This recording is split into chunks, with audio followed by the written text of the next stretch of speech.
everyone, welcome or welcome back in this YouTube channel. This is Leo Cooking Vlog with a colon here in Riyadh, Saudi Arabia. So for this video guys, I am gonna be sharing to you kung ano pong kaganapan namin pag may bisitang lalaki ang aming amo, ang aming slave, ang aming boss. Ito po ay niluluto po. Isa po itong dish na Arabic dish. I'm not specific sa pangalan nito kasi I'm not assigned talaga in the kitchen. Alam ko kasi Margo siguro ang pangalan nito, but I know, I will just ask. So mag-intro muna tayo guys.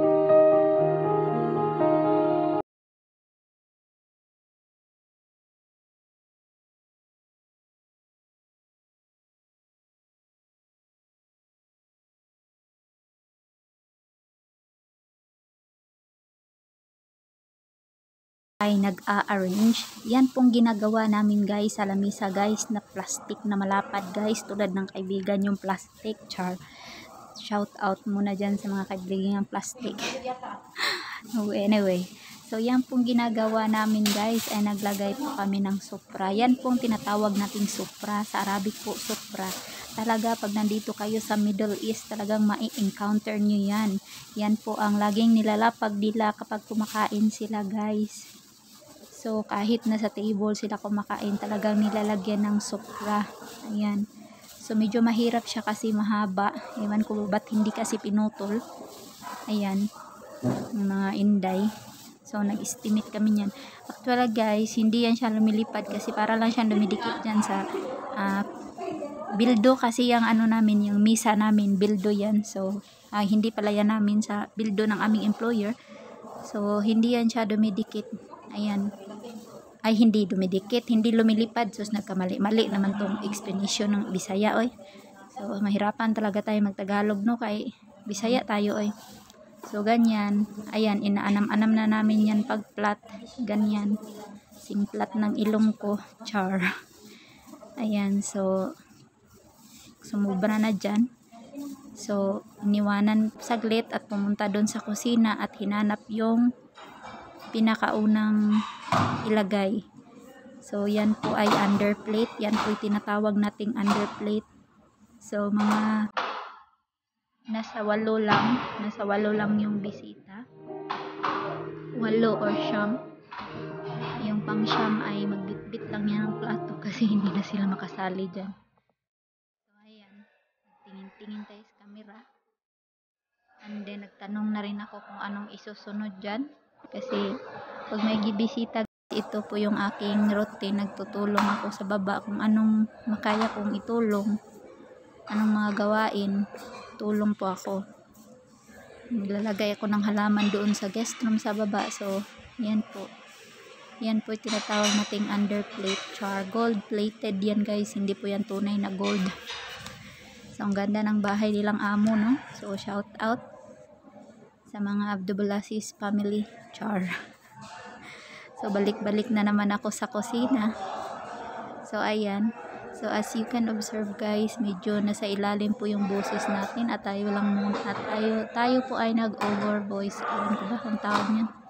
Ayan, nilagay na rin natin yung plate. Yan, ang plate na po yan. Plate ng pambisita. Kami pala dito guys, kapag may bisita, iba yung gagamitin na plate pag may bisita. Iba din yung mga ginagamit nila talaga, usually ginagamit nila daily. So, ganyan naman din tayo, ugali nating mga Pinoy sa atin, diba? Pag may bisita, yung pinakabonggang plato ipiprepare. So, ganito din sa amin dito. Sa amo kong Arabo. So, ayan, balik-balik ako sa kusina, guys. Kay, panay man ako tanong-tanong dito, guys, kung anong sunod. Pero alam ko naman kung anong sunod, guys. Kay, lapit di akong 4 na taon dito. Hindi ko babayan ma-memorize. Pero, may exciting part dyan, guys. Hindi ko na lang sinalis video. Kay, mahirap na.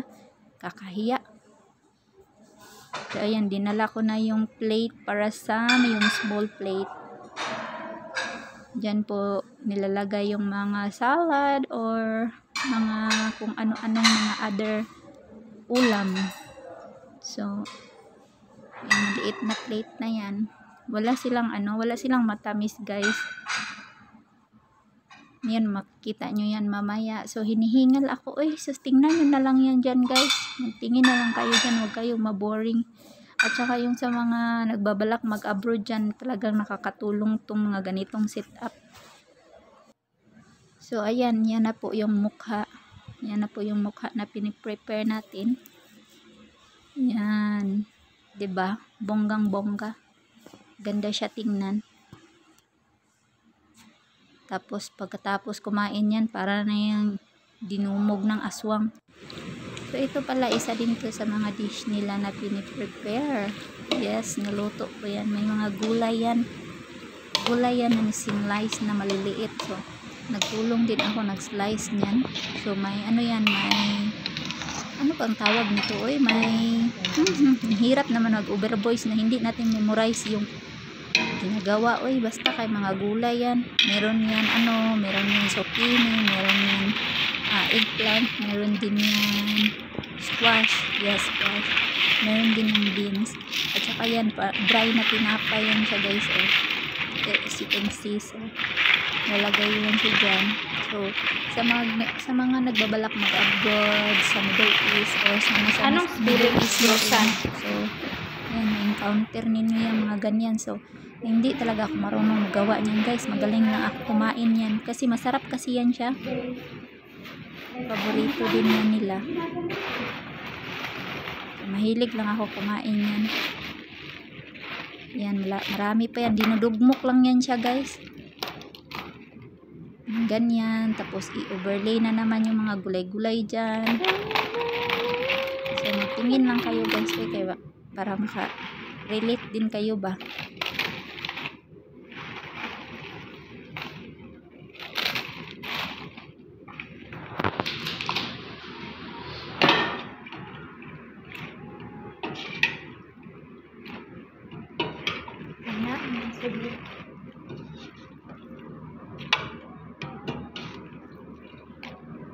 Ay,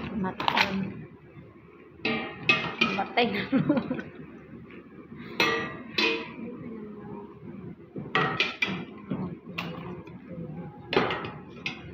Kinulang sa tubig.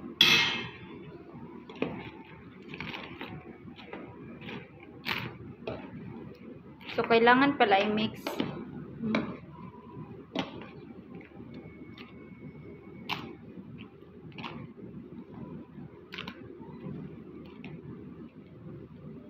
Anong lagay mo niyan? Oil, tapos ginisa na oil, tapos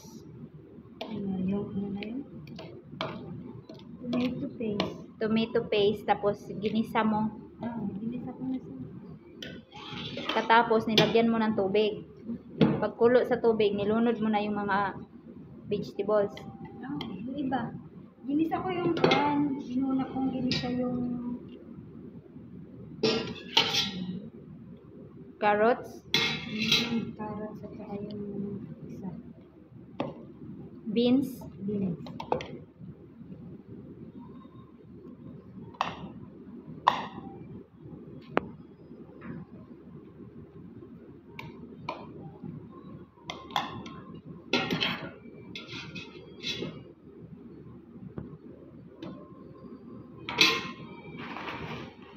Agoy, mas lumakas na noon.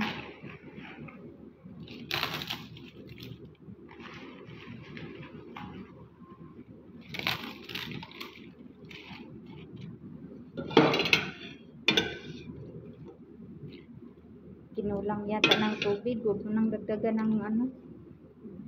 Ng ganyan.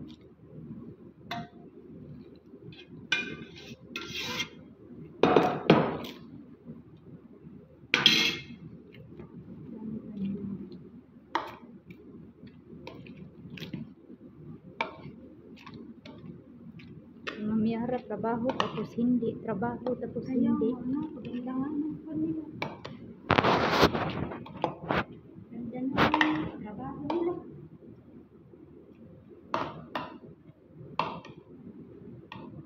Ma'am Alia, tagal-tagal pa yan.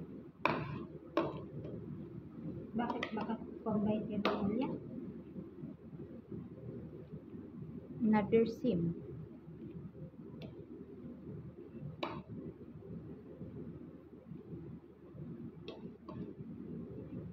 May binili yun na alahas.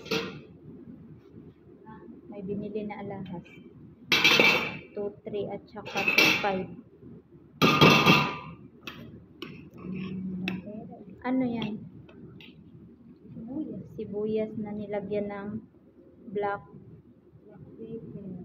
pepper at cardamom, cumin, at saka black lemon,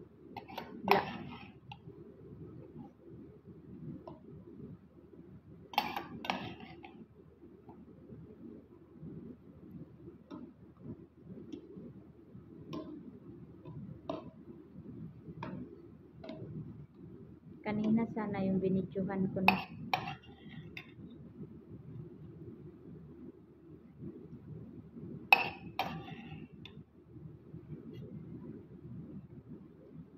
Favorite ko pa naman yung ano yan, sibuyas.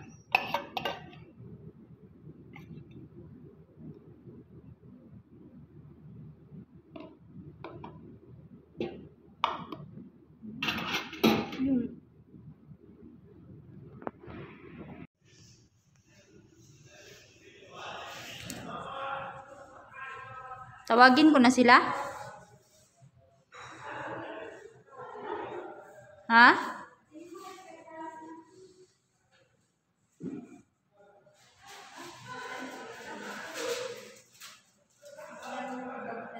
Yung mga sibuyas.